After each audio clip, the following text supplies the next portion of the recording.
Chapter 8 Plastic Representation. Imitation is a fertile principle in the life of reason. The machinery of imitation is obscure, but its prevalence is obvious. When a man involuntarily imitates other men, he does not become those other persons. He is simply modified by their presence in a manner that allows him to conceive their will and their independent existence, not without growing similar to them in some measure. He enacts what he understands, and his understanding consists precisely in knowing that he is reenacting something which has its collateral existence elsewhere in nature. Imitation is far more than similarity, nor does its ideal function lie in bringing a flat and unmeaning similarity about. It has representative and intellectual value, because in reproducing the forms of things, it reproduces them in a fresh substance, to a new purpose. If I imitate mankind by following their fashions, I add one to the million and improve nothing. But if I imitate them by representing what I do not bodily become, I preserve and enlarge my own being and make it master, ideally, of something else. Assimilation is a way of drifting through the flux, and of letting it drift through oneself.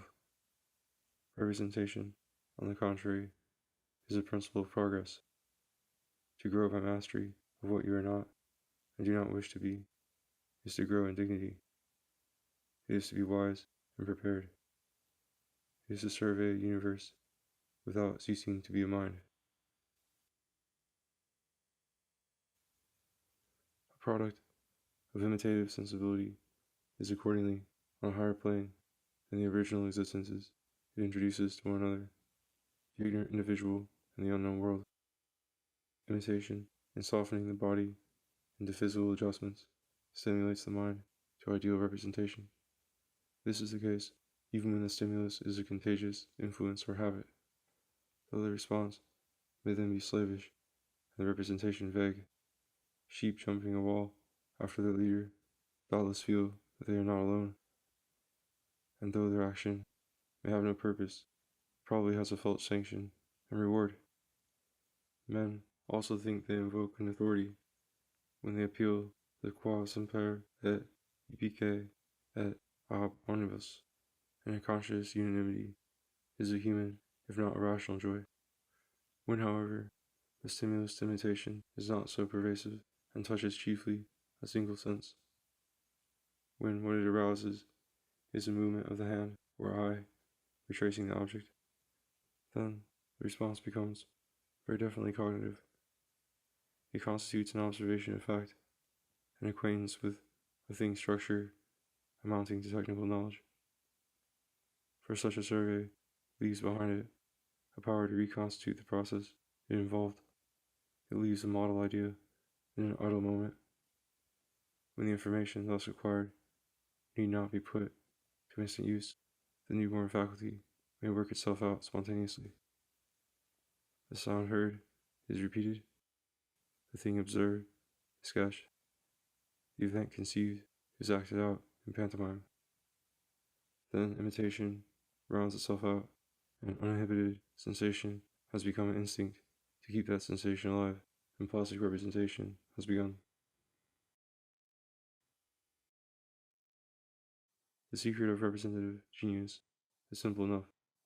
All hangs on intense, exhaustive, rehearsed sensation. To paint is a way of letting vision work, nor should the amateur imagine that while he lacks technical knowledge, he can have in his possession all the ideal burden of an art. His reaction will be personal and adventitious, and he will miss the artist's real inspiration and ignore his genuine successes. You may instruct a poet about literature, but his allegiance is to emotion. You may offer the sculptor your comparative observations on style and taste. He may or may not care to listen, but what he knows and loves is the human body. Critics are in this way always one stage behind or beyond the artist. Their operation is reflective, and his is direct. In transferring to a special medium what he has before him. His whole mind is lost in the object. As a marksman, to shoot straight, looks at the mark. How successful the result is, or how appealing to human nature, he judges afterwards, as an outsider might, and usually judges ill, since there is no life less apt to yield a broad understanding for human affairs, or even for the residue of art itself, than the life of a man inspired, a man absorbed, as a genuine artist is, in his own travail. But into this travail, into this digestion and reproduction of the things seen, a critic can hardly enter, having himself the ulterior office of a judge. He must not hope to rival nature's children in their sportiveness and intuition.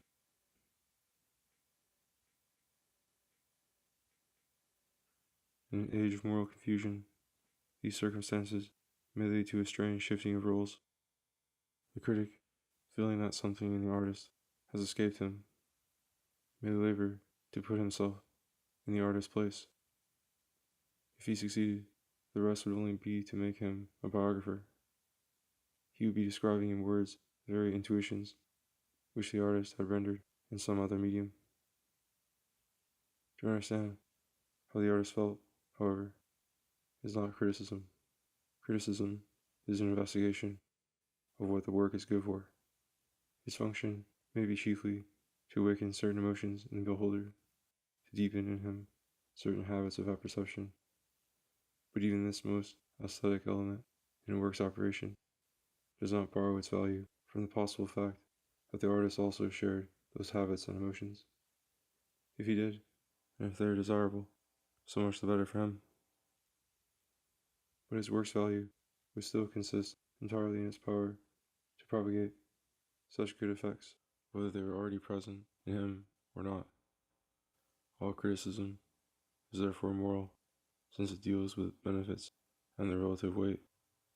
Psychological penetration and reconstructive biography may be excellent sport. If they do not reach historic truth, they may at least exercise dramatic talent. Criticism, on the other hand, is a serious and public function. It shows the race assimilating the individual, dividing the immortal from the mortal part of its soul.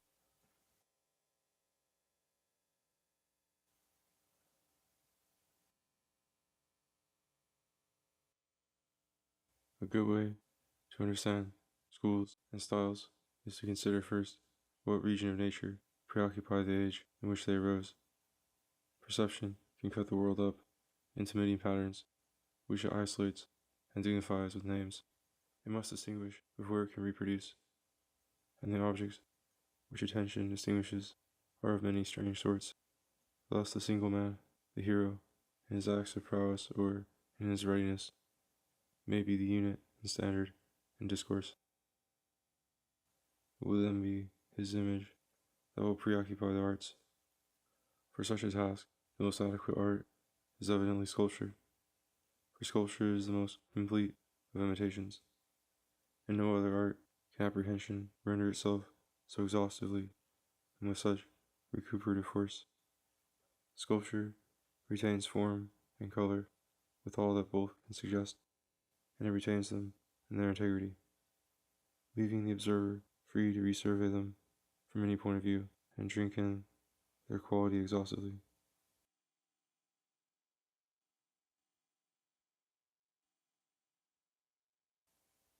The movement and speech which are wanting, the stage may be called upon to supply, but it cannot supply them without a terrible sacrifice, for it cannot give permanence to its expression. Acting is for this reason an inferior art, not perhaps in difficulty, and certainly not in effect, but inferior in dignity, since the effort of art is to keep what is interesting in existence, to recreate it in the eternal. And this ideal is half frustrated if the representation is itself fleeting, and the rendering has no firmer subsistence than the inspiration that gave it birth. By making himself, almost in his entirety, the medium of his art, the actor is morally diminished, and as little of him remains in his work, when this is good, as of his work in history. He lends himself without interest, and after being Brutus at one moment and Falstaff at another, he is not more truly himself. He is abolished by his creations, which nevertheless cannot survive him.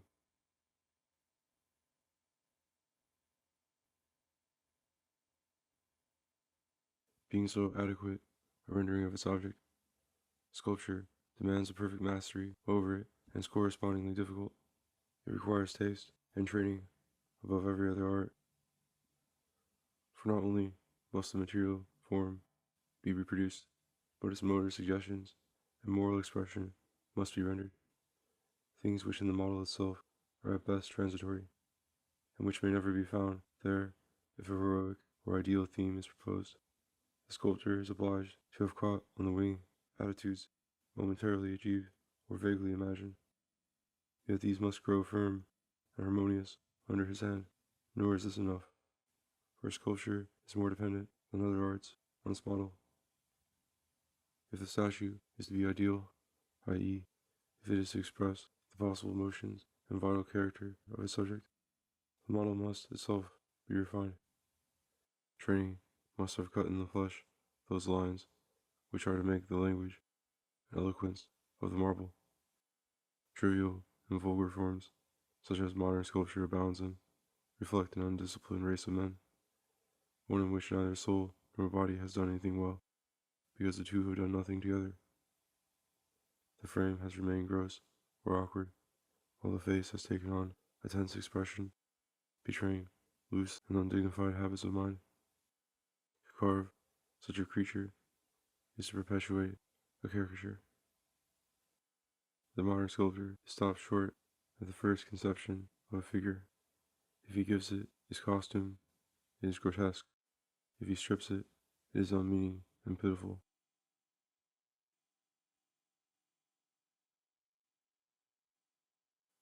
Greece was in all these respects a soil singularly favorable to sculpture.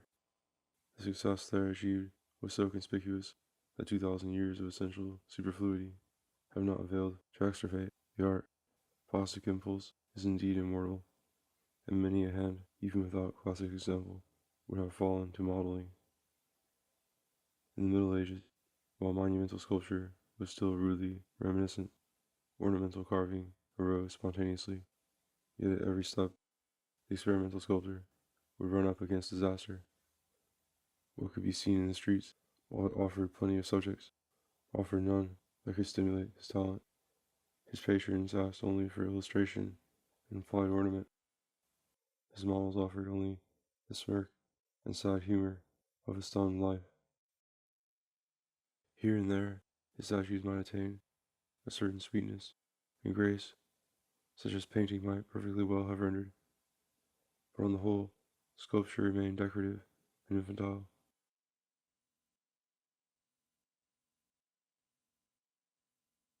The Renaissance brought back technical freedom and a certain inspiration, unhappily a retrospective and exotic one. The art cut praiseworthy capers in the face of the public, but nobody could teach the public itself to dance. If several great temperaments, under the auspices of fashion, could then call up a magic world in which bodies still spoke a heroic language, that was a passing dream. Society could not feed such an artificial passion, for the schools transmit an arbitrary personal style that responded to nothing permanent in social conditions. Academies continue to offer prizes for sculpture.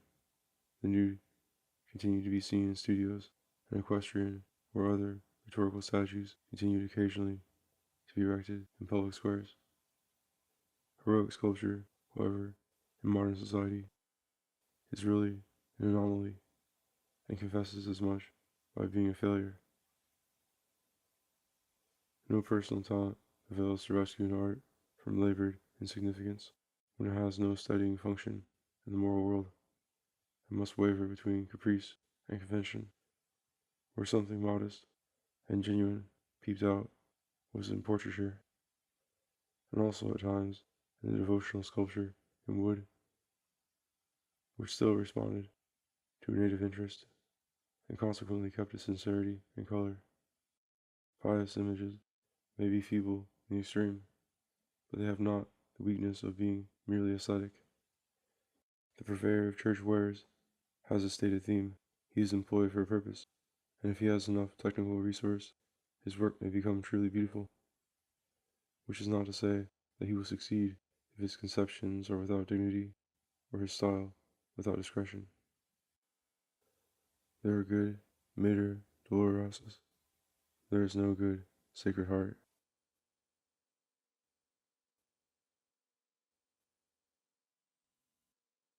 It may happen, however, that people are not interested in subjects that demand or allow reproduction in bulk.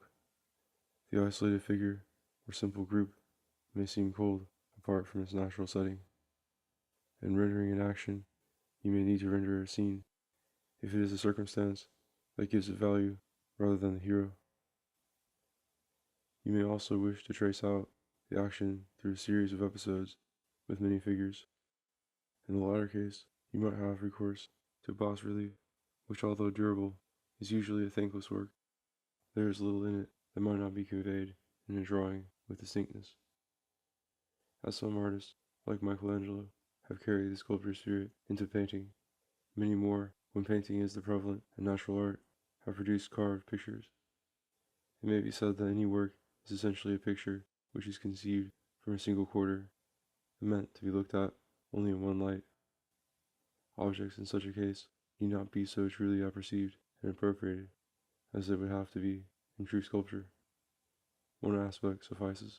The subject presented is not so much constructed as dreamt.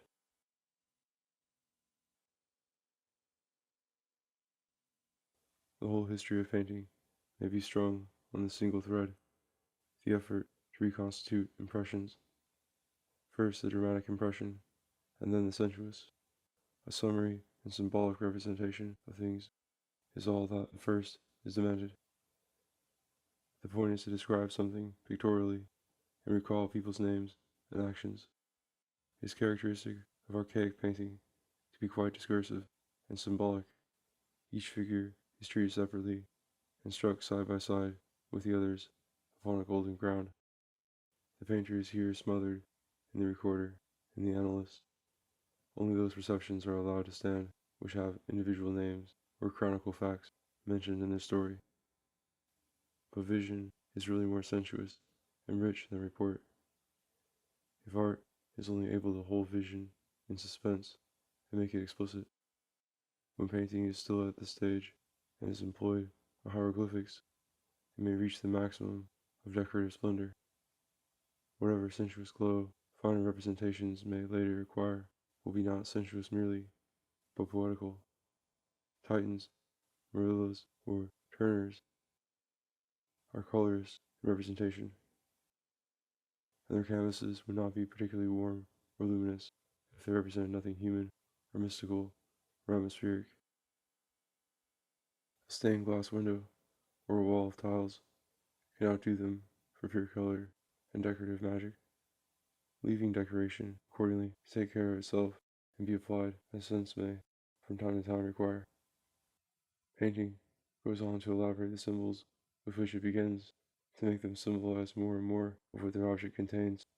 A catalogue of persons will fall into a group will be fused into dramatic action. Conventional as the separate figures may still be, their attitudes and relations will constitute the dramatic impression. The event will be rendered in its own language. It will not, to be recognized, have to appeal to words. Thus, a symbolic crucifixion is a crucifixion only because we know by report that it is. A plastic crucifixion will first teach us, on the contrary, what a real crucifixion might be. It only remains to supply the aerial medium and make dramatic truth sensuous truth also.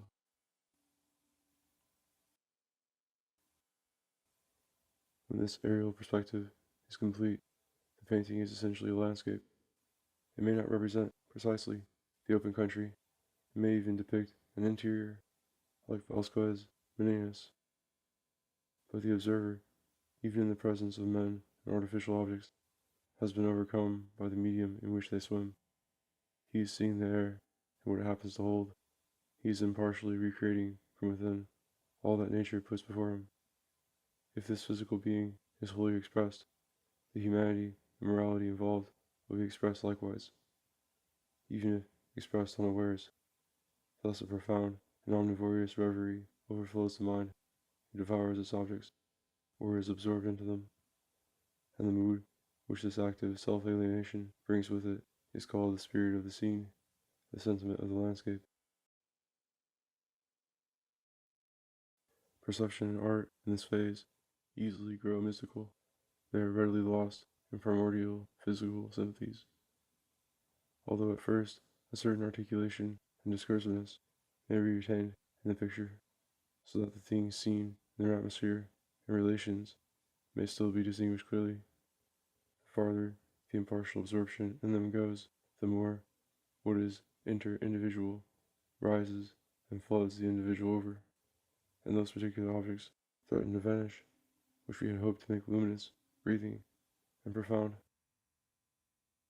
The initiated eye sees so many nameless tints and surfaces that it can no longer select any creative limits for things. There cease to be fixed outlines, continuous colors, or discrete existences in nature.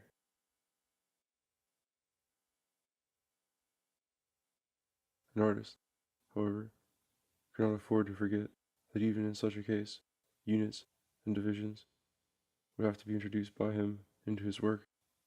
A man, in falling back on immediate appearance, may well feel his mind's articulate grammar losing its authority, but that grammar must evidently be reasserted if from the immediate he ever wishes to rise again to articulate mind.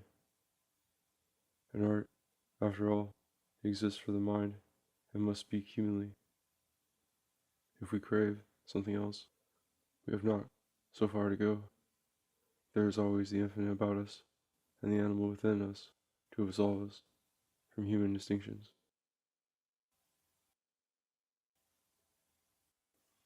Moreover, it is not quite true that the immediate has no real diversity. It evidently suggests the ideal terms into which we divide it, and it sustains our apprehension itself with all the diversities this may create, to what I call right and left, light and darkness.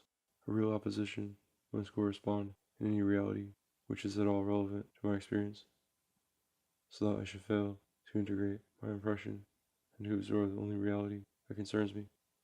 If I obliterated those points of reference which originally made the world figured and distinct, space remains absolutely dark, for all the infinite light which we may declare to be radiating through it, until this light is concentrated in one body or reflected from another. And the landscape cannot be so much as vaporous unless mists are distinguishable in it, and through them some known object which they obscure. In a word, landscape is always, in spite of itself, a collection of particular representations. It is a mass of hieroglyphics, each a graphic symbol for some definite human sensation or reaction. Only these symbols have been extraordinarily enriched and are fused in representation, so that, like instruments in an orchestra, they are merged in some voluminous sensation. They constitute together a sensation in which, for attentive perception, they never cease to exist. Impatience of such control as reality must always exercise over representation may drive painting back to a simpler function. When a designer, following his own automatic impulse, conventionalizes a form, he makes a legitimate exchange, substituting fidelity to his perceptive instincts for fidelity to his external impressions. When a landscape painter, revolting against a tedious, discursive style, studies only masses of color and abstract systems of lines, he retains something in itself beautiful, although no longer representative, perhaps, of anything in nature. A pure impression cannot be illegitimate. It cannot be false until it pretends to represent something, and then it will have ceased to be a simple feeling, since something in it will refer to an ulterior existence, to which it ought to conform. This ulterior existence can be nothing in the end but what produced that impression. Sensuous life, however, has its value within itself. Its pleasures are not significant. Representative art is accordingly, in a sense, secondary. Beauty and expression begin farther back. They are present whenever the outer stimulus agreeably strikes an organ, and thereby arouses a sustained image.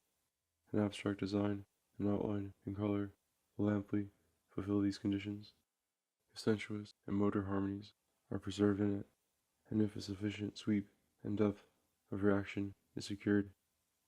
Stained glass, tapestry, paneling, and in a measure, all objects, by their mere presence and distribution, have a decorative function. When sculpture and painting cease to be representative, they pass into the same category. Decoration, in turn, merges in construction, and so all art, like the whole life of reason, is joined together at its roots, and branches out from the vital processes of sensation and reaction.